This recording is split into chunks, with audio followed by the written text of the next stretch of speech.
Eddie Halloran found the receipt at 2:47 a.m. while emptying the kitchen trash. 2 drinks, the Anchor Bar. Last Tuesday night. Helena had been home with him watching Netflix. He stood in the dim light of their rental kitchen, holding the crumpled paper between his fingers. The timestamp glowed. 11:23 p.m. Helena had kissed him goodnight at 10:30, said she was exhausted from wedding planning. The receipt smelled like perfume. Her perfume. Eddie folded it carefully and slipped it into his wallet, next to his daughter's engagement photo. Sarah's face beamed up at him, her arm wrapped around Owen Fletcher's waist. The happy couple, a perfect son-in-law. The man who apparently bought his wife drinks while Eddie slept. The floorboards creaked upstairs. Helena coming back from the bathroom, probably. Eddie closed the trash can and walked to the kitchen window. Outside, the Martha's Vineyard fog rolled across the beach like a gray blanket. 3 days until Sarah's wedding. 3 days until he figured out what the hell was happening to his family. He touched the receipt through his wallet. Evidence. 27 years fixing other people's broken appliances had taught him that every problem had a source. Find the source. Fix the problem. But first, he needed more evidence. "You're up early," Helena said, padding into the kitchen at 6 a.m. She wore the white silk robe he'd bought her for their anniversary, the one that made her look like she was floating. Eddie poured coffee into 2 mugs. "Couldn't sleep. You?" "Same." She accepted the coffee and kissed his cheek. Her lips felt cold. "I keep thinking about everything that could go wrong with the wedding." "Like what?" "Oh, weather, food, the usual bride's mother worries." She sipped her coffee and stared out the window. "Did you hear anything last night? Around 11? Eddie's grip tightened on his mug. "No. Why?" "I thought I heard a car door. Probably nothing." She was testing him, seeing if he knew she'd been out. Eddie smiled and shrugged. "Margaret probably couldn't sleep either. You know how she gets." Helena relaxed visibly. "Right. Your mother does pace when she's anxious." They stood in comfortable silence, drinking coffee and watching the sunrise paint the ocean orange. Like every morning for the past 27 years. Except now Eddie knew his wife was lying to his face. "I should check on Sarah," Helena said. "Make sure she's not having second thoughts." "About the wedding?" "About Owen." Helena set down her mug. "She seemed nervous last night at dinner." "More than usual." Eddie nodded. Sarah had picked at her lobster roll, barely speaking while Owen charmed the rest of the family with stories about his new job at the investment firm. Their daughter had always been sensitive, but lately she seemed fragile as glass. "She's just stressed," Eddie said. "Big day coming up. I hope that's all it is." Helena headed for the stairs, then paused. "Eddie, I love you." "You know that, right?" The words hit him like a punch to the stomach. When was the last time she'd said that unprompted? "I love you too." She smiled and disappeared upstairs. Eddie waited until he heard her footsteps in Sarah's room, then pulled out his phone. He scrolled through their shared cell phone account, looking at Tuesday night's data usage. Helena's phone had been active from 10:45 p.m. to 12:15 a.m. Location services showed movement from their rental house to downtown Vineyard Haven and back. She hadn't just left the house. She'd driven somewhere that required 45 minutes of phone usage. Eddie deleted his search history and pocketed the phone. Upstairs, he could hear Helena's voice mixing with Sarah's laughter. Mother and daughter, sharing wedding secrets. The sound made his chest tight with something that felt like grief. "Eddie, come help me with these boxes," Margaret called from the living room. His mother stood surrounded by cardboard boxes, her silver hair pulled back in the same tight bun she'd worn his entire life. At 65, Margaret Halloran still moved like a woman half her age, all sharp angles and decisive gestures. "What's all this?" Eddie asked, lifting a heavy box marked Sarah, baby photos. "Wedding decorations. I thought we could use some family pictures for the reception." Margaret pulled out a framed photo of Eddie and Helena's wedding day. "Look how young you were." Eddie stared at the picture. Helena in her vintage dress, him in his rented tux, both of them grinning like they'd won the lottery. 27 years ago, when they were broke and happy and sure they'd figured out forever. "Mom, can I ask you something?" Margaret looked up sharply. "What kind of question?" "The kind that stays between us." She set down the photo and studied his face. Margaret had always been able to read him like a repair manual. Go ahead.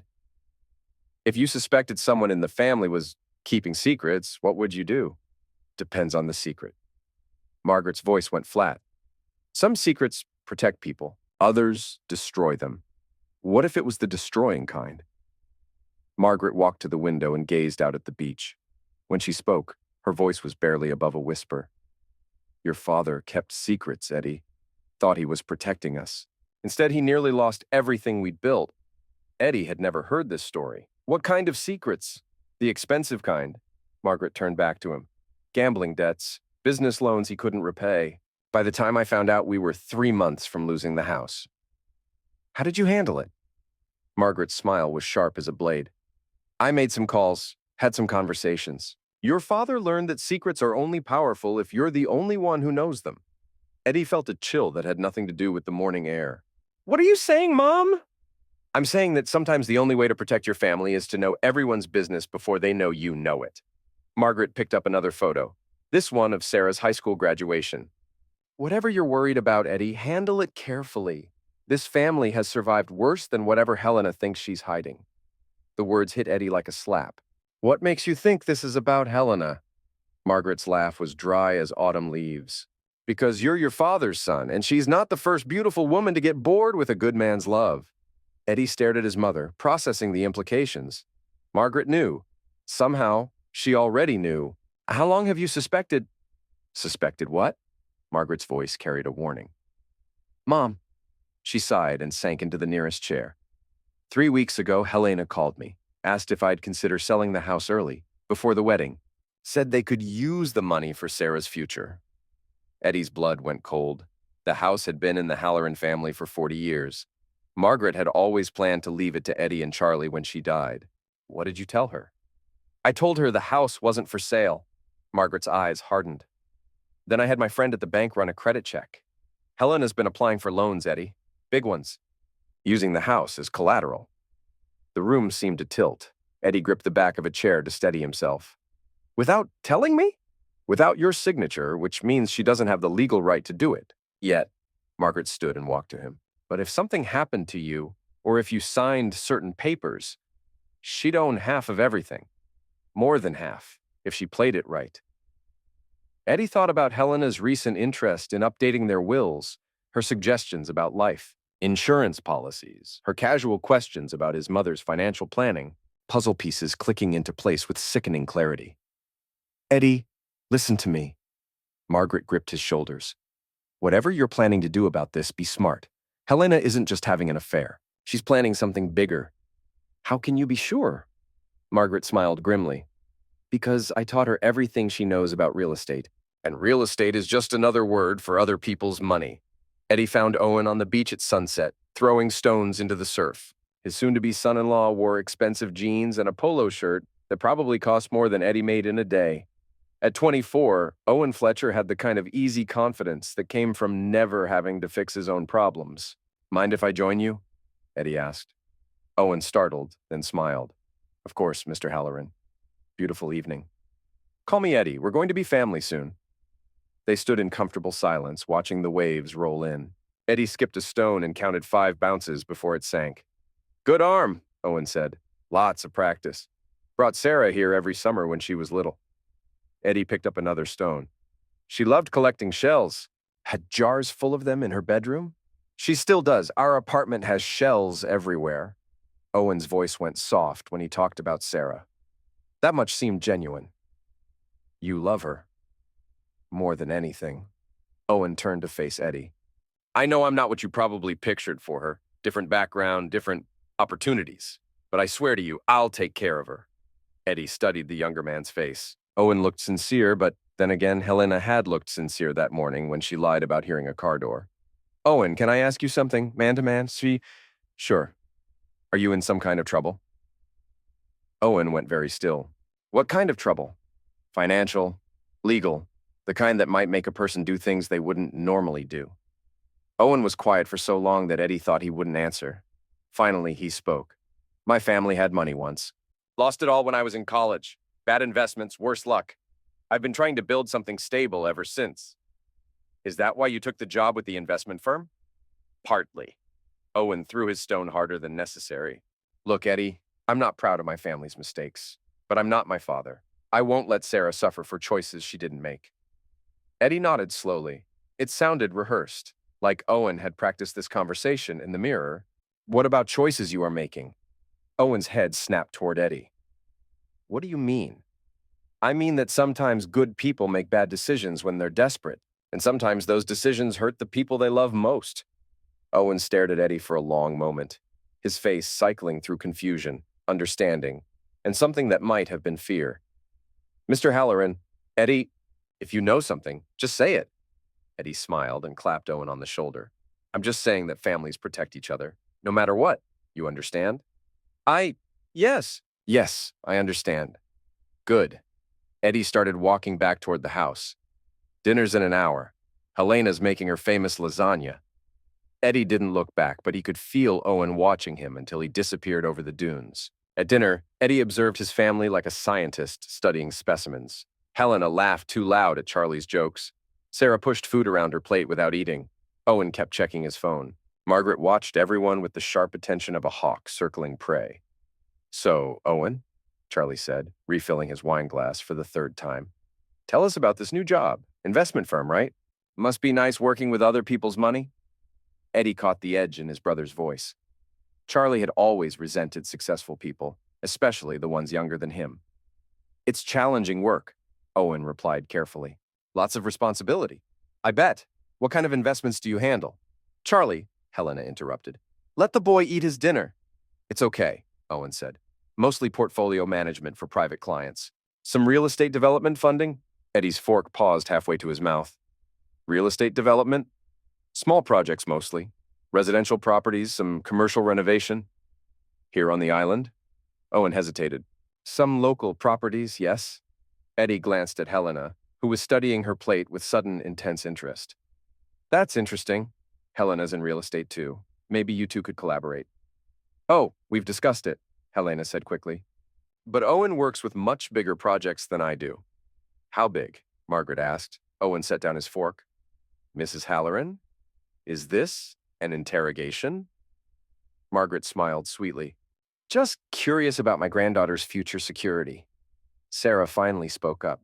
Can we please not talk about money at dinner? It makes me nervous. Why would money make you nervous, sweetheart? Eddie asked. Sarah's eyes filled with tears. Because everyone always seems angry when they talk about it. Like it's more important than people. The table went silent. Sarah excused herself and ran upstairs, leaving the adults to stare at each other across the half-eaten lasagna. Nice job, everyone, Charlie muttered. Owen stood to follow Sarah, but Helena caught his wrist. Let me, she said. Mother to daughter. Eddie watched Helena hurry after their daughter, then turned to Owen. She's been emotional lately. The pregnancy, probably? Owen's face went white. The what? Eddie felt something cold settle in his stomach. Sarah's pregnancy. She told us yesterday. Owen looked around the table desperately. I need some air. He stumbled outside, leaving Eddie staring at the empty chair. Charlie whistled low. Well, that was illuminating, Margaret said calmly. Eddie found Owen vomiting in the bushes behind the house. The younger man looked up, wiping his mouth with the back of his hand. Food poisoning? Eddie asked. Owen laughed bitterly. Something like that. Eddie handed him a bottle of water from the outdoor fridge. Want to talk about it? Not really. Sarah's my daughter, Owen. If there's something I should know. Owen drank half the bottle in one gulp, then leaned against the house. The timeline doesn't work, Eddie. What timeline? Sarah says she's 8 weeks pregnant, but we haven't been together like that in over 2 months.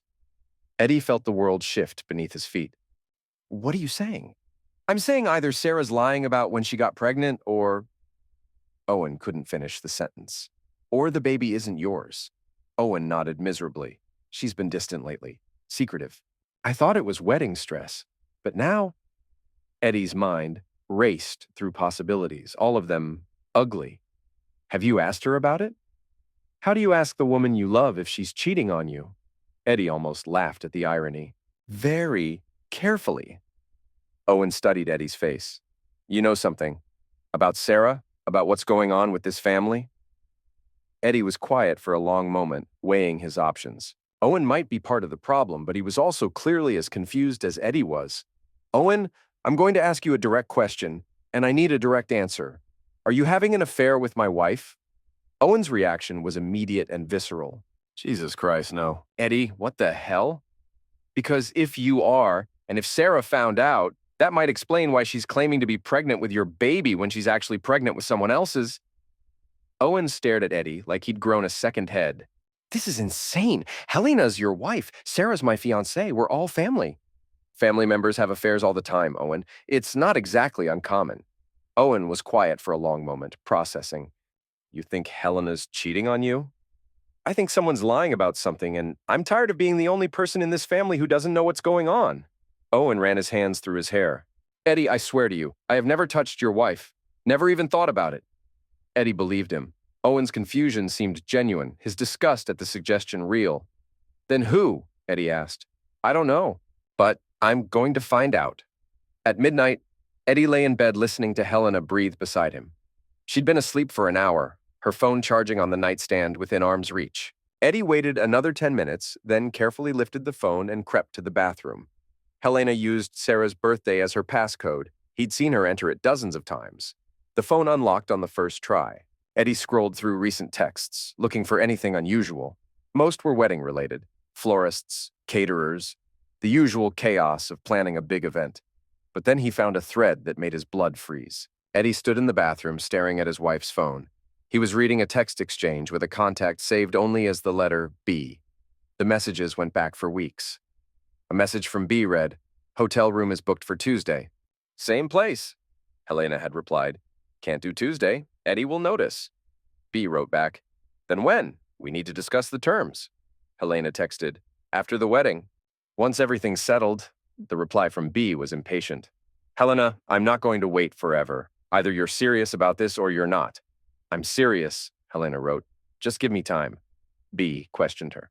"Time for what? To change your mind? To decide you'd rather stay married to your boring husband?" Helena's response was pleading. "Don't be cruel. You know this isn't easy for me." B's final message in that exchange was a cold reminder. "Nothing worthwhile is easy. That's what you told me when we started this." Eddie's hands shook as he scrolled further back in the conversation. It became sickeningly clear. Helena was leaving him, not just for an affair, but permanently. And whoever this B was had been helping her plan it for months. But it was the next set of messages, the ones about money, that made Eddie's vision blur with pure rage. B had written, "Margaret's house should appraise for at least $800K. With your half of the divorce settlement and the life insurance policy, you're looking at over $1 million. Helena had replied, "If Eddie signs the papers, he's not stupid." B texted back, "He doesn't have to be stupid. He just has to be trusting." Helena had then asked, "What's that supposed to mean?" And then came the message from B that made the air leave Eddie's lungs. It read, "It means accidents happen, Helena, especially to men who work with dangerous electrical equipment all day." Eddie dropped the phone. He heard it clatter against the bathroom tile. He looked down and saw the screen had cracked, but the conversation was still glowing on the display. Helena wasn't just planning to divorce him. She was planning to eliminate him. And she wasn't planning to do it alone. "Eddie, what was that noise?" Helena's voice came from the bedroom, thick with sleep. Eddie quickly picked up the phone and deleted his search history, his mind racing. "Just dropped my water glass. Go back to sleep." "Are you okay?" "Fine, just clumsy." He set the phone back on its charger and slipped into bed beside his wife. Helena rolled over and draped her arm across his chest, the same way she had for 27 years. "Love you," she murmured against his shoulder. Eddie stared at the ceiling and tried to keep his breathing steady. "Love you too." But now he knew what love meant to Helena. It meant life insurance policies and appraisal values and electrical accidents. It meant planning his death while lying in his arms. Eddie had always been good at fixing things. Tomorrow, he'd start fixing this. The next morning, Eddie woke before dawn and drove to the island's only 24-hour diner. He needed to think, and he couldn't do it with Helena watching his every move. The diner was nearly empty except for a few fishermen grabbing coffee before heading out to sea. Eddie ordered black coffee and sat in a corner booth, trying to process what he'd learned. Helena was having an affair with someone identified only as B. They were planning his death to collect insurance money and inherit Margaret's house. Sarah was pregnant, but Owen didn't think the baby was his. Margaret knew about Helena's financial scheming, but not the extent of it, and Eddie had less than 48 hours to figure out how to protect his family without destroying it completely. His phone buzzed with a text from an unknown number. Unknown. We need to talk. Meet me at the lighthouse at 8 a.m. Come alone. Eddie stared at the message. Only one person would have his number but not be in his contacts. Only one person would want to meet secretly. B. The Vineyard Lighthouse stood on a rocky outcrop 20 minutes from town, surrounded by scrubby beach grass and weathered warning signs about dangerous currents. Eddie arrived 10 minutes early and waited in his truck, watching the access road. At exactly 8 a.m., a black BMW pulled into the parking area. Eddie's stomach dropped as he recognized the driver, Dr. Felix Moran, the family doctor who delivered Sarah 22 years ago. The man Eddie had helped during a blizzard 5 years earlier when Moran's daughter was stranded on the mainland. The man who owed Eddie a favor. Moran approached Eddie's truck, his usually confident demeanor replaced by something that looked like guilt mixed with fear. Eddie. Felix. They stood facing each other in the morning wind. Two men who'd known each other for decades, suddenly strangers. I suppose you have questions, Moran said. I have Helena's phone. Moran closed his eyes. How much did you see? Enough. Moran walked to the edge of the cliff and stared out at the ocean. Eddie followed, keeping distance between them. How long? Eddie asked. 6 months. Maybe 7. Why? Moran laughed bitterly. Have you looked at your wife lately, Eddie? Really looked at her? She's 42 years old and still turns heads when she walks into a room. That's not an answer. My marriage has been dead for years. Margaret and I sleep in separate bedrooms, eat separate meals, live separate lives. Helena was... Moran paused. She was paying attention to me, asking about my work, my interests, making me feel like I mattered. Eddie felt sick. So you decided to help her eliminate me? Moran spun around. What? No, Eddie, you've got it wrong. I saw the messages, Felix. Electrical accidents, life insurance. You were planning my death. Jesus, no. Moran ran his hands through his gray hair. Helena suggested it once when she was angry. I told her she was crazy, that I'd never hurt you. That's when she said maybe she didn't need my help with that part. Eddie's blood chilled. What did she mean? I don't know. I thought she was just venting frustration.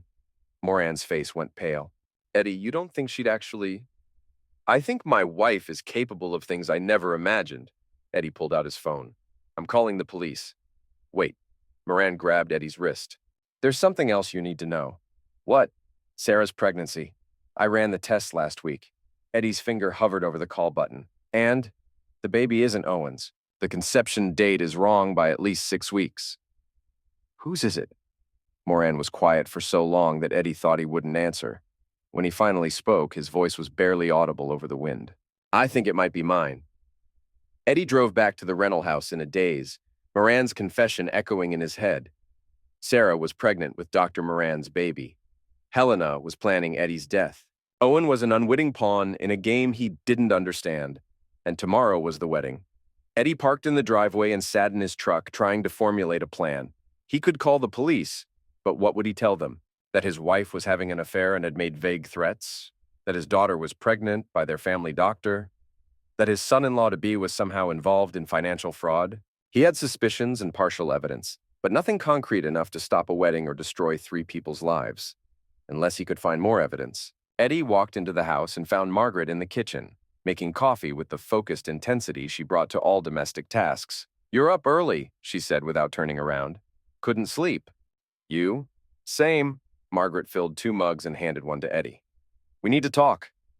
Eddie followed his mother to the living room where she'd arranged the wedding photos in neat stacks on the coffee table. Margaret sat in her usual chair and gestured for Eddie to take the couch. I know about Felix, she said without preamble. Eddie nearly dropped his coffee. What do you know? I know he's been seeing Helena. I know about their little financial schemes. And I know you've been investigating. Eddie stared at his mother. How long have you known? Longer than you have. Margaret's voice was crisp and businesslike. I hired a private investigator 3 weeks ago. You what? Margaret reached into her purse and pulled out a manila folder. Photographs, bank records, hotel receipts, phone logs. Everything you need to know about what your wife has been doing behind your back. Eddie opened the folder with trembling hands. The first photograph showed Helena and Dr. Moran entering a hotel room. The timestamp was from 2 weeks ago. The second photograph made Eddie's stomach lurch. Helena and Moran weren't alone. A third person stood with them in the hotel corridor, face partially obscured by shadow, but unmistakably familiar. Owen. I don't understand, Eddie said. Owen's been helping them, Margaret explained. His investment firm has been moving money around, setting up accounts, preparing for Helena's new life after your death. Eddie flipped through more photos. Owen and Helena at a restaurant. Owen and Moran shaking hands outside a bank, the three of them together in what looked like detailed planning sessions. But Owen seemed genuinely surprised about Sarah's pregnancy. And when I asked him about the affair, he was surprised because Sarah's pregnancy wasn't part of their plan, Margaret said. Felix got careless. Now they have a complication that could expose everything. Eddie's mind raced through the implications. So Sarah doesn't know? Sarah doesn't know anything. She thinks she's marrying a man who loves her. She thinks her mother is planning the perfect wedding. She thinks her pregnancy is a blessing. We have to tell her. Do we? Margaret's voice was sharp. Tell her what exactly? That her fiancé is helping her mother plan her father's elimination? That she's pregnant by the family doctor? That her entire world is built on lies? Eddie slumped back against the couch cushions. What's the alternative? Margaret smiled, and Eddie recognized the expression from his childhood. It was the look she got when she decided to take control of a situation. We let them think they're winning, she said. Right up until the moment we destroy them all. The wedding rehearsal took place at sunset on Friday evening. The small stone church overlooked the harbor, its bell tower silhouetted against the orange sky. Sarah wore a simple white dress and looked radiant despite the dark circles under her eyes. Eddie walked his daughter down the aisle, acutely aware that this might be the last time she looked at him with uncomplicated love. At the altar, Owen waited with the nervous smile of a man about to promise his life to someone while secretly planning her father's death. Dearly beloved, the minister began, we are gathered here to rehearse the sacred union of Sarah and Owen. Eddie only half listened to the words. Instead, he watched the faces around him. Helena beamed with maternal pride, playing her role perfectly. Dr. Moran sat in the third row, his medical bag beside him like he was expecting an emergency. Margaret observed everything with the sharp attention of a chess master planning her next move. Charlie stood beside Eddie as best man, fidgeting with his tie and trying not to look drunk. Bridge Collins, Sarah's maid of honor, kept glancing between Owen and Helena with an expression Eddie couldn't read. Eddie, the minister said, this is where you give Sarah away. Eddie looked down at his daughter's upturned face. She smiled at him with complete trust, the same way she had when she was 5 years old and believed her father could fix anything. Who gives this woman to be married to this man? The minister asked. Eddie's voice caught in his throat. Her mother and I do. Sarah squeezed his hand and whispered, I love you, Daddy. Eddie kissed her forehead and placed her hand in Owen's. The younger man's palm was sweaty, his grip uncertain. Take care of her, Eddie said quietly. Owen met his eyes. I will. I promise. Eddie stepped back and rejoined the congregation, wondering if Owen actually believed his own lies or if he was simply a better actor than Eddie had given him credit for. After the rehearsal, the wedding party gathered at a nearby restaurant for dinner. Eddie found himself seated between Charlie and Bridge, directly across from Helena and Dr. Moran. The seating arrangement put him in perfect position to observe their interactions. Helena and Moran were careful not to look at each other directly, but Eddie caught the subtle signals. A slight nod when Helena mentioned tomorrow's timeline. A brief smile when Moran suggested he'd arrive early to check on Sarah. Small confirmations that they were still following their plan. Eddie, Bridge said, leaning closer, can I ask you something? Sure. Bridge glanced around the table, then lowered her voice. Have you noticed anything strange about Owen lately? Eddie's attention sharpened. Strange how? Phone calls at weird hours, meetings that he won't talk about, money appearing in his account that he can't explain. Eddie kept his expression neutral. Money? Sarah mentioned it last week. Owen paid off his student loans suddenly, bought her an expensive engagement ring, started talking about buying a house. She was happy about it, but... Bridge shrugged. Where does a guy with no family money suddenly get that kind of cash? Eddie glanced at Owen, who was deep in conversation with Margaret about his job prospects. Did Sarah seem worried about it? Not worried exactly, more like confused. Owen told her he'd gotten a bonus at work, but Sarah said his company doesn't give bonuses to new employees. Eddie filed this information away. Owen was definitely getting money from somewhere, and it wasn't his legitimate job. Bridge, can I ask you to do something for me? What? Keep an eye on Sarah tomorrow. If anything seems wrong, anything at all, call me immediately. Bridge frowned. Eddie, what's going on?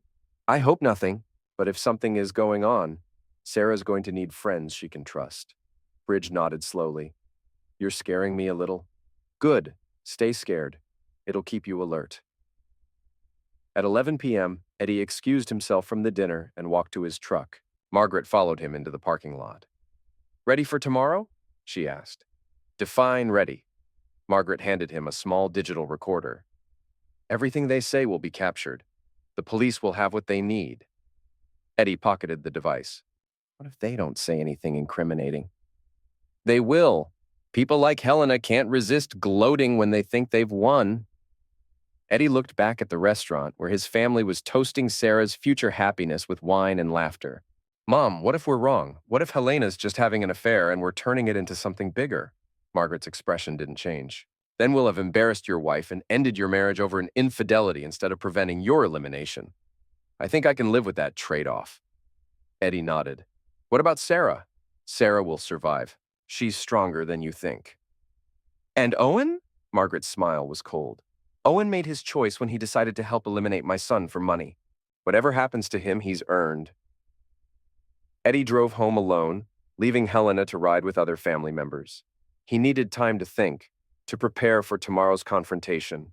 But when he arrived at the rental house, he found Detective Will Travers sitting on the front porch. Will Travers had been Eddie's friend since high school, back when they'd both been more interested in motorcycles than responsibility. Now Will wore the badge of the Martha's Vineyard Police Department and the tired expression of a man who'd seen too much small-town drama. Eddie. Will stood and extended his hand. We need to talk. About what? About the fact that someone filed a complaint against you today. Harassment, stalking, making threats. Eddie's stomach dropped. Who filed the complaint? Your wife? Eddie sat down heavily on the porch steps. Helena had anticipated his investigation and moved to discredit him before he could expose her. Will, you've known me for 30 years. Do I seem like the type to harass my own wife? Will sat down beside Eddie. No, you don't. Which is why I'm here instead of sending a patrol car. Helena claims you've been following her, going through her personal belongings, making accusations about an affair. She's right about the accusations. Will raised an eyebrow. You think Helena's cheating? I know she's cheating, with Dr. Moran. Felix Moran? The guy who delivered your daughter? Eddie pulled out his phone and showed Will one of Margaret's photographs. Will studied the image of Helena and Moran entering the hotel room. Well, crap, Will said quietly. It gets worse. Eddie explained about the text messages, the financial schemes, the life insurance policies. Will listened without interrupting, his expression growing grimmer with each detail. Eddie, these are serious accusations. If you're right about the elimination plot, I'm right. Then we need to handle this carefully. Helena's complaint gives her legal cover. If we move too fast, she can claim you're harassing her out of jealousy. Eddie felt trapped. So what do? We wait for tomorrow. If Helena and Moran are planning something, they'll have to act during the wedding or soon after. That's when we'll have them. Will stood to leave, then paused. Eddie, I have to ask, are you sure about all this? Because if you're wrong, you're about to destroy your family over suspicions and photographs. Eddie met his friend's eyes. Will, I've been married to Helena for 27 years. I know when she's lying to me. And she's been lying about everything. Will nodded slowly. Okay, I'll have units nearby tomorrow just in case, but Eddie, promise me something. What? Don't do anything stupid. Let us handle the legal stuff. You focus on protecting Sarah. After Will left, Eddie sat alone on the porch, listening to the ocean and trying to prepare himself for what tomorrow would bring. The wedding was in 18 hours. In 18 hours, he'd either save his family or watch it explode into pieces. At midnight, Helena's car pulled into the driveway. Eddie watched through the window as she sat in the driver's seat for several minutes, talking on her phone. Even from a distance, her body language looked tense, agitated. When she finally came inside, her smile was bright and artificial. How was girls' night? Eddie asked. Wonderful. Sarah's so excited for tomorrow. Helena kissed Eddie's cheek, and he caught a whiff of men's cologne that wasn't his. I'm exhausted. Going straight to bed. Eddie waited until he heard the bedroom door close, then activated the recording device Margaret had given him. Tomorrow, every word would be evidence. Wedding day.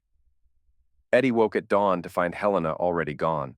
Her side of the bed was cold, and her wedding outfit was missing from the closet. A note on her pillow read, "Gone early to help Sarah get ready. See you at the church. Love you." Eddie showered and dressed in his only good suit, the same one he'd worn to his father's funeral 10 years earlier. In the mirror, he looked like a man preparing for another funeral. His phone buzzed with a text from Margaret. "Everything's in place. Remember, let them talk." Another text from Will. "Units are positioned. Stay calm." A third text from an unknown number. "Change of plans. Meet me at the church basement at 10 a.m. Come alone." B. Eddie stared at the last message. Dr. Moran wanted to meet before the ceremony. Either he was getting cold feet or something had gone wrong with their plan. Eddie drove to the church 20 minutes early. The parking lot was already half full of wedding guests, but he found a side entrance that led to the basement. The space was used for Sunday school classes and community meetings, filled with folding chairs and children's artwork on the walls. Dr. Moran was waiting for him, pacing between the chairs like a caged animal. "Felix." "Eddie, thank God. We need to talk." Eddie activated the hidden recorder. "I'm listening." "This has gone too far. Helena's lost her mind. She's talking about—" Moran couldn't finish the sentence. "About eliminating me?" Moran's face went white. "How did you know?"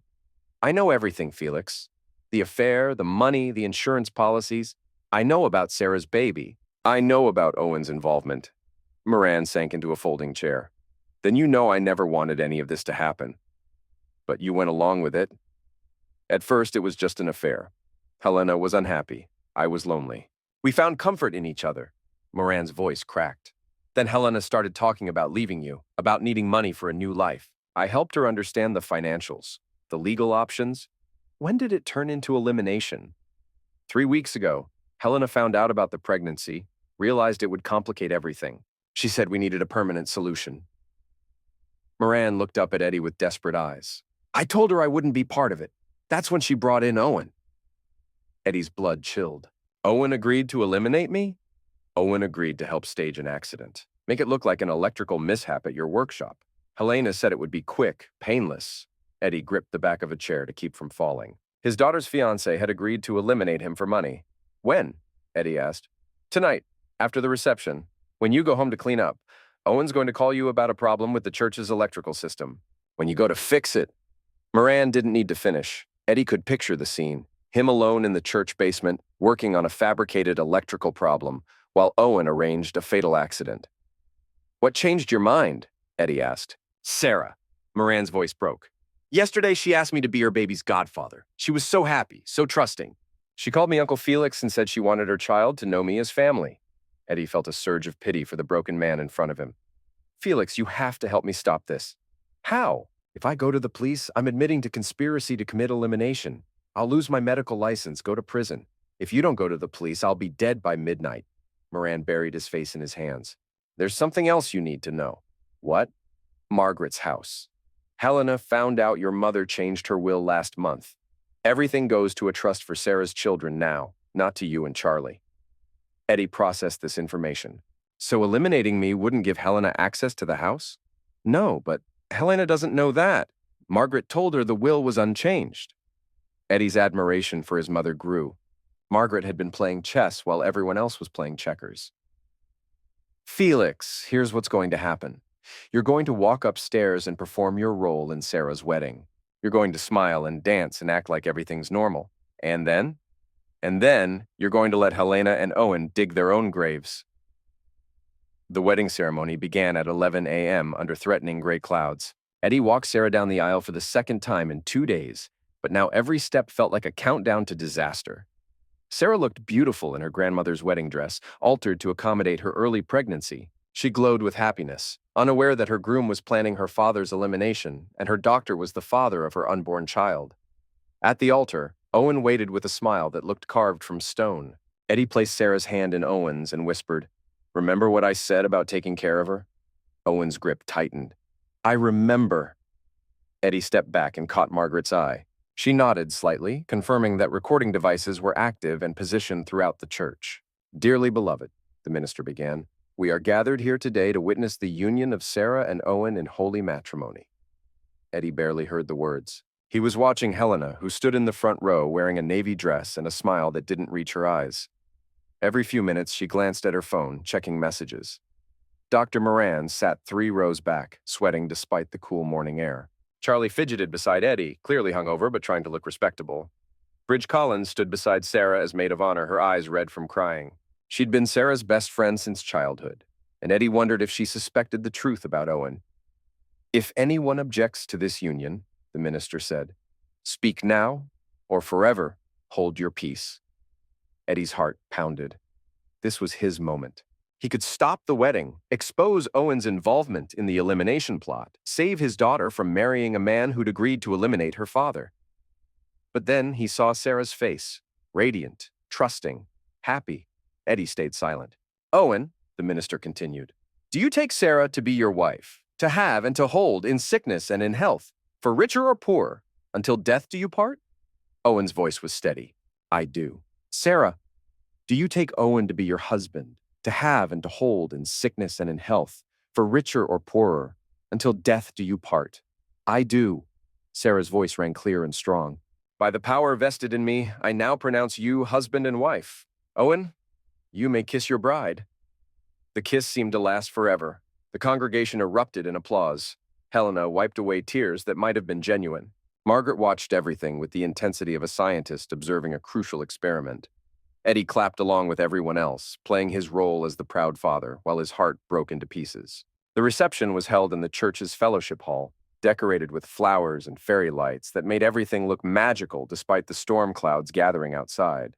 Eddie gave his father of the bride speech, toasting Sarah's happiness and Owen's promise to love and protect her. "To Sarah and Owen," he concluded, raising his glass, "may your love be as enduring as it is true." The crowd cheered. Owen smiled and nodded his thanks. Helena beamed with maternal pride. Eddie sat down, feeling like he'd just delivered his own eulogy. During dinner, Eddie watched the interactions between his family members and their co-conspirators. Helena and Dr. Moran maintained careful distance, but Eddie caught them exchanging meaningful glances. Owen seemed relaxed now, joking with the other guests and dancing with Sarah like a man without a care in the world. At 8 p.m., Eddie's phone buzzed with a text from Owen. "Electrical problem at the church. Pastor says the basement lights are sparking. Can you take a look after the reception?" Eddie showed the message to Margaret, who was sitting beside him. She read it and nodded grimly. "It's starting," she whispered. Eddie texted back, "Sure. Give me an hour to wrap up here." Owen responded immediately, "Thanks. I'll meet you there to show you the problem." Eddie pocketed his phone and looked around the reception hall. His daughter danced with her new husband. His wife chatted with other mothers, playing the role of proud parent. His family and friends celebrated love and new beginnings while planning his death. At 9 p.m., Eddie stood and approached the head table where Sarah and Owen sat with their wedding party. "Sarah, honey, I need to step out for a few minutes. Owen says there's an electrical problem at the church." Sarah frowned. "Can it wait until tomorrow? Pastor's worried about fire hazards. Won't take long." Sarah kissed Eddie's cheek. "Be careful, Daddy." Eddie's throat tightened. "I will, sweetheart. I love you." "Love you too." Eddie turned to Owen. "Ready to show me this problem?" Owen stood and adjusted his tie. "Let's go." The church was dark except for a few security lights when Eddie and Owen arrived. Owen unlocked the main door with a key Eddie didn't know he had. "Pastor gave this to me earlier," Owen explained, as if reading Eddie's thoughts, "in case we needed access for cleanup tomorrow." They walked through the sanctuary, their footsteps echoing in the empty space. Eddie could smell lingering traces of Sarah's wedding flowers and the candles that had burned during the ceremony. "Problems downstairs," Owen said, leading Eddie toward the basement stairs. Eddie followed, his hand resting on the recording device in his pocket. Margaret had positioned backup recorders throughout the church, but Eddie wanted to make sure every word was captured clearly. The basement was darker than the sanctuary, lit only by a few overhead bulbs that cast harsh shadows on the walls. Owen led Eddie to a corner where electrical panels controlled the church's lighting system. "See these sparks?" Owen pointed to a panel that looked perfectly normal to Eddie's experienced eye. "I don't see any sparks, Owen." Owen's demeanor shifted subtly. The friendly son-in-law mask slipped, revealing something colder underneath. "Look closer," Owen said. Eddie approached the panel, knowing this was the moment Owen would make his move. He pretended to examine the wiring while tensing his muscles for whatever was coming. Owen, this electrical system is fine. There's no problem here. Actually, Eddie, there is a problem. A big one. Eddie turned around. Owen stood between him and the stairs, holding a heavy wrench that had been sitting on a nearby workbench. The problem, Owen continued, is that you know too much. Eddie kept his voice steady. About what? About Helena, about the money, about our plans? Our plans? Owen smiled, and Eddie saw the calculated predator that had been hiding behind the charming exterior. You really thought I loved Sarah? That I wanted to marry a working-class girl with no prospects? Eddie felt rage building in his chest. Sarah's a wonderful young woman. Sarah's a means to an end, just like Helena, just like you. What end is that, Owen? Financial security. Your wife has access to family money through Margaret's will. Your life insurance policy is worth $500,000. Add it all up and we're looking at over $1.5 million. Eddie pulled out his phone. I'm calling the police. Owen raised the wrench. I don't think so. Owen, think about what you're doing. This is elimination. You'll spend the rest of your life in prison, only if I get caught. And who's going to catch me? You'll be dead from an electrical accident. Helena will be devastated widow. I'll be the grieving son-in-law who tried to save you but arrived too late. Eddie backed toward the far wall, buying time. What about Sarah? She loves you. Sarah will get over it. Rich widows always do. She's pregnant. Owen's expression darkened. Yeah, I heard about that. Funny thing is, we haven't been intimate in months. So either Sarah's lying about the timing or she's been cheating on me. Eddie's mind raced. Owen didn't know about Dr. Moran being the father. That information could be leverage. What if the baby isn't yours? Eddie asked. Then I'll deal with that problem after I deal with you. Owen moved closer, the wrench raised above his head. Eddie prepared to fight for his life. Then the basement lights went out. In the darkness, Eddie heard Owen curse and stumble. Eddie used the sound to orient himself and moved away from where Owen thought he was. Eddie, where are you? Owen's voice carried a note of panic. Eddie stayed silent, using his knowledge of the basement layout to navigate in the dark. He'd been in this church dozens of times for Sarah's Sunday school programs and community events. The emergency lighting kicked in, casting a dim red glow throughout the basement. Eddie could see Owen near the electrical panel, wrench in hand, looking around frantically. This doesn't change anything, Eddie. You're still going to die tonight. Eddie's phone buzzed with a text. He glanced at the screen and saw a message from Helena. Is it done? Owen apparently received the same message because he pulled out his own phone and typed a response. What are you telling my wife? Eddie asked. Owen looked up from his phone. That her husband had a tragic accident while trying to help at the church. Very sad, very believable. Except I'm not dead. Yet. Owen lunged forward with the wrench. Eddie dodged and grabbed a folding chair, using it to block Owen's swing. The wrench connected with the metal chair, sending vibrations up both men's arms. They circled each other in the dim red light, two men fighting for their lives in a church basement. You know what's funny? Owen said, breathing hard. Sarah actually thinks you're a good father. She talks about you constantly. How you fixed her bicycle when she was 6. How you taught her to drive. How you walked her down the aisle today. Eddie felt tears burning his eyes. She's a good daughter. She's naive, just like you. Neither of you saw this coming. Owen swung the wrench again. Eddie caught his wrist and they grappled, stumbling between the folding chairs and church supplies stored in the basement. Eddie was 20 years older than Owen, but he was stronger from decades of physical labor. He managed to twist the wrench out of Owen's grip and throw it across the room. Owen pulled a knife from his jacket pocket. You came prepared, Eddie gasped. I always come prepared. Owen slashed at Eddie, who jumped back and felt the blade slice through his suit jacket. They were both breathing hard now, sweat mixing with the dust and fear in the basement air. Why? Eddie asked. Why do all this? You could have just married Sarah and been part of the family. Because being part of your family isn't enough. I need to own it, control it. Helena understands that. Helena's using you, Owen. After I'm dead, what makes you think she'll still need you? Owen's smile faltered slightly. She loves me. Helena loves money. You're just her latest tool for getting it. Eddie could see doubt creeping into Owen's expression. Good. Doubt made people careless. Even if that's true, Owen said, it doesn't change anything. You still have to die.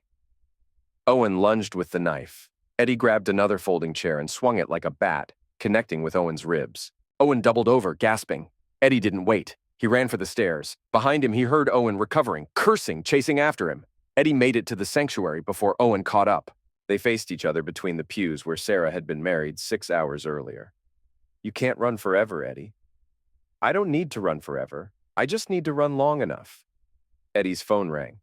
The caller ID showed Margaret's number. Answer it, Owen said, pointing the knife at Eddie. Tell her everything's fine. Eddie answered the call. Mom? Eddie, where are you? Helena's looking for you at the reception. I'm at the church with Owen. Having some technical difficulties. Margaret's voice sharpened. What kind of difficulties? Eddie looked at Owen, who was listening to every word. The kind that require police attention. I'm calling Will. Good idea.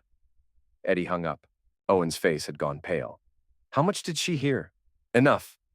Owen ran toward the church's front door. Eddie followed, not wanting to let him escape and potentially hurt Sarah or other family members. Outside, rain was falling steadily. Owen's car was parked next to Eddie's truck. Owen reached his car first and tried to start it, but the engine wouldn't turn over.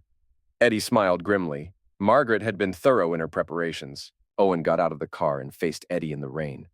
You think you've won? I think you've lost. Police sirens wailed in the distance, growing closer. Owen still held the knife, but his hand was shaking. Helena will never forgive you for this. Helena will never forgive herself for choosing you. The first police car pulled into the church parking lot, followed immediately by 2 more. Detective Will Travers got out of the lead car, his weapon drawn. Owen Fletcher, drop the knife and put your hands where I can see them. Owen looked around wildly, realizing he was surrounded. The knife fell from his fingers and clattered on the wet pavement. You're under arrest for conspiracy to commit elimination and attempted elimination, Will said, approaching carefully. As Owen was handcuffed and placed in the police car, he looked at Eddie one last time. This isn't over. Helena won't let it be over. Eddie wiped rain from his face and walked toward Will. We need to get to the reception. Helena doesn't know what's happened yet. What about Dr. Moran? He's probably at the reception too, playing his role? Will nodded. Let's go collect your wife and her boyfriend. The reception was still in full swing when Eddie and Detective Travers arrived. Sarah danced with Charlie while Helena chatted with other parents at a corner table. Dr. Moran stood near the bar, nursing a drink and checking his phone repeatedly. Eddie scanned the room looking for the best way to handle the situation without traumatizing Sarah more than necessary. Where's Owen? Helena asked, approaching Eddie with a bright smile. I haven't seen him in over an hour. Owen's been arrested, Eddie said quietly. Helena's smile froze. What? For conspiracy to commit elimination. My elimination, specifically. Helena looked around frantically as if searching for an escape route.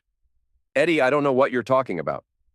I have recordings, Helena, photographs, bank records, text messages. I know about you and Felix. I know about the insurance policies. I know about the plan to eliminate me. Helena's face cycled through several emotions. Shock, denial, anger, and finally, resignation. How long have you known? She asked. Long enough, Doctor. Moran appeared beside them, his face ashen. Helena, we need to leave. Now. Too late for that, Felix, Will said, showing his badge. You're both under arrest. For what? Helena demanded. Conspiracy to commit elimination, fraud, insurance fraud.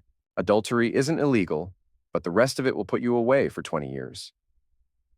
The conversation was drawing attention from other reception guests. Sarah stopped dancing and walked over, her wedding dress rustling. Daddy, what's happening? Where's Owen? Eddie's heart broke as he looked at his daughter's confused, frightened face. Sarah, honey, we need to talk. Where's my husband? Eddie glanced at Will, who nodded grimly. Owen's been arrested, sweetheart. Arrested? For what? Eddie took Sarah's hands in his. They were cold and trembling. For planning to hurt me, for lying to you about who he really is. Sarah stared at her father, then at her mother, then at Dr. Moran. The pieces were starting to come together in her mind, and Eddie could see the moment she understood. The baby, she whispered. Owen said the timing was wrong. Dr. Moran stepped forward. Sarah, I can explain. You're the father. Sarah's voice was barely audible. You're the father of my baby. The reception hall had gone completely quiet. Every guest, every family member, every friend was watching the Halloran family implode in real time. Sarah looked at her mother.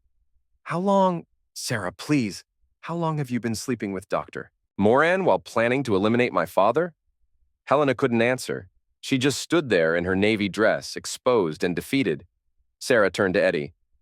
Did you know? When you walked me down the aisle, did you know Owen was going to try to eliminate you? Eddie nodded. I suspected.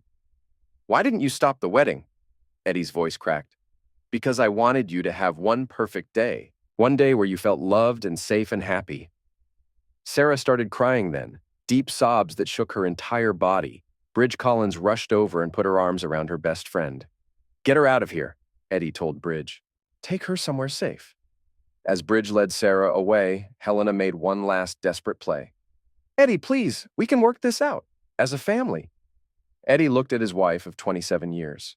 The woman who'd borne his daughter, shared his bed, planned his death. We're not a family anymore, Helena. We're just strangers who used to live in the same house. Will handcuffed Helena and Dr. Moran. As they were led away, Margaret appeared at Eddie's side. It's over, she said quietly.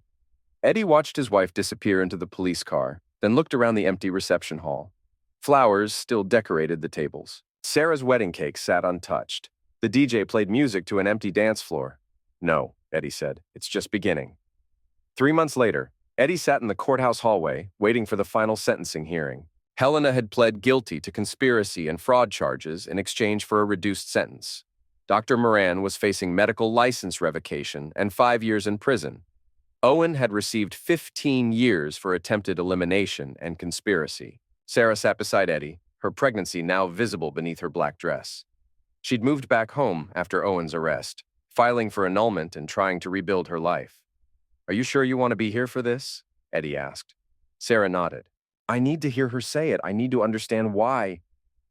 The courtroom doors opened and they were called inside.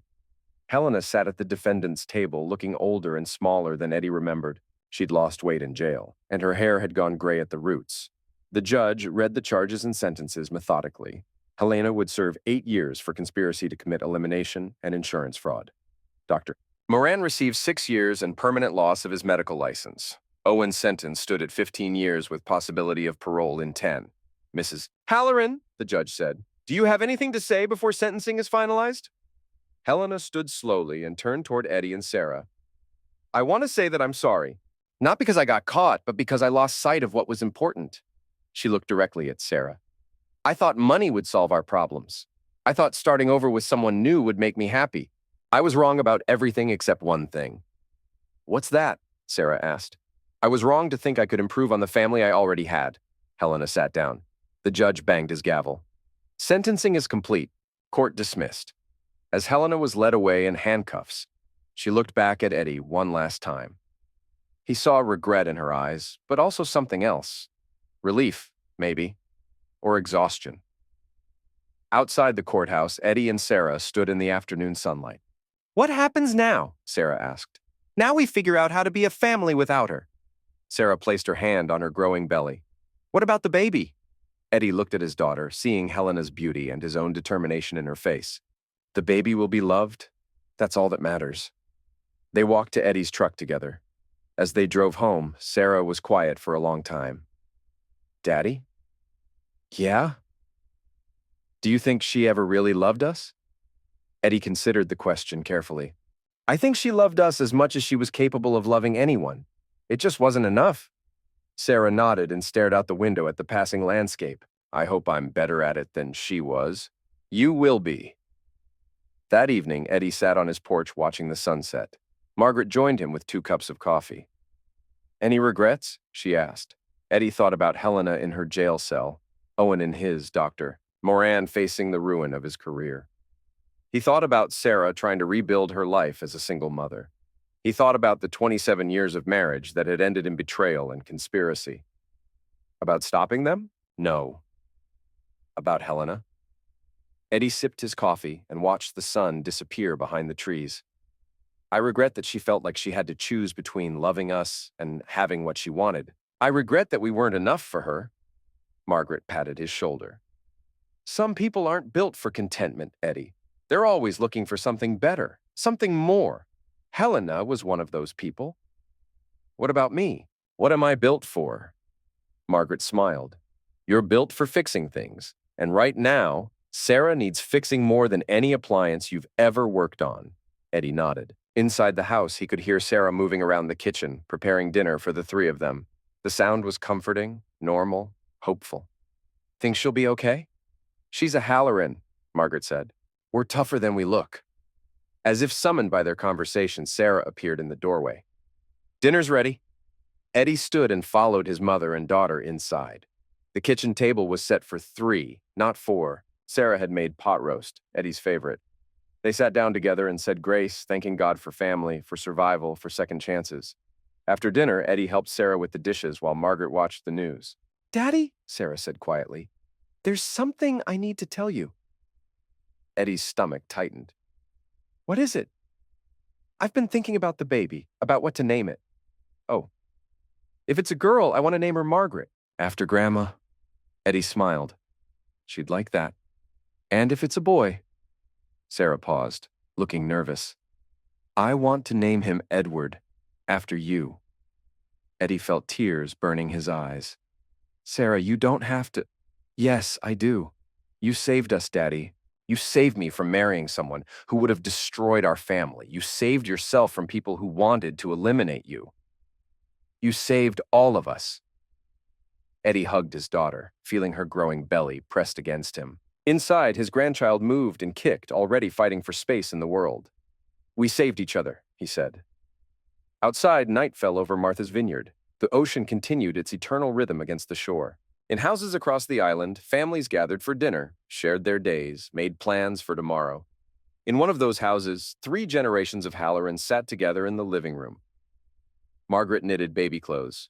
Sarah read pregnancy books. Eddie repaired a broken lamp that had been sitting in the closet for months. They were learning how to be a family again. It was different now, smaller and more careful, but it was real in a way it hadn't been for years. At 10 o'clock, Sarah kissed Eddie goodnight and went upstairs to her old bedroom. Margaret followed soon after, leaving Eddie alone with his thoughts and his repairs. He finished fixing the lamp and plugged it in. Light filled the corner of the room that had been dark for months. Eddie smiled and unplugged it again.